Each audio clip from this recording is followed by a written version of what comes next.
4 foreign nationals were arrested and charged with transporting suspected Iran-made weapons on a vessel intercepted by U.S. naval forces in the Arabian Sea last month. 2 Navy SEALs died during this mission.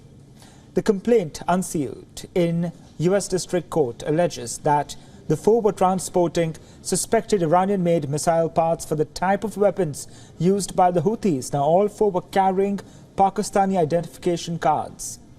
Navy Special Warfare Operator First Class Christopher J. Chambers attempted to board the boat on January 11th. According to U.S. officials familiar with what happened, he slipped into the gap created by high waves between the vessel and the SEALs' combatant craft. As Chambers fell, Navy Special Warfare Operator Second Class Nathan Gage Ingram jumped in to try to save him. The Attorney General pledged the Justice Department will use legal authority to hold accountable those who facilitate flow of arms from Iran to Houthis, Hamas and others. Mohammad Pahlawan is charged with attempting to smuggle advanced missile components. The missile parts include a warhead he is accused of knowing would be used by the Houthis against commercial and naval vessels in the Red Sea and surrounding waters. He is also charged with providing false information to the United States Coast Guard officers during the boarding of the vessel. Pahlawan's co-defendants, Mohammad Mazhar, Gufran Ullah and Izar Muhammad, were also charged with providing false information. According to prosecutors, Navy forces boarded a small unflagged vessel described as a dhow and encountered 14 people on board in the Arabian Sea off the Somali coast.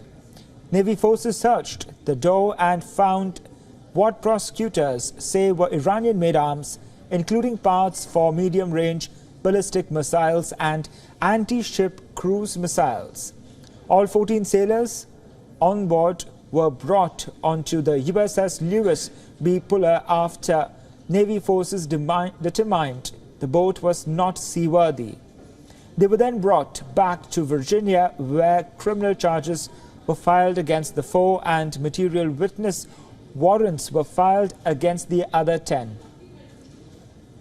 As per FBI affidavit, Navy was entitled to board the ship because they were conducting an authorized flag verification to determine the nation where the dhow was registered. The boat was determined to be sailing without a flag and was therefore deemed a vessel without nationality that was subject to U.S. law. According to the affidavit, the sailors on board admitted that they had departed from Iran, although at least one of the men initially insisted they departed from Pakistan. The affidavit states that the crew members had been in contact multiple times by satellite phone with a member of Iran's paramilitary Revolutionary Guard. For all the latest news, download the WION app and subscribe to our YouTube channel.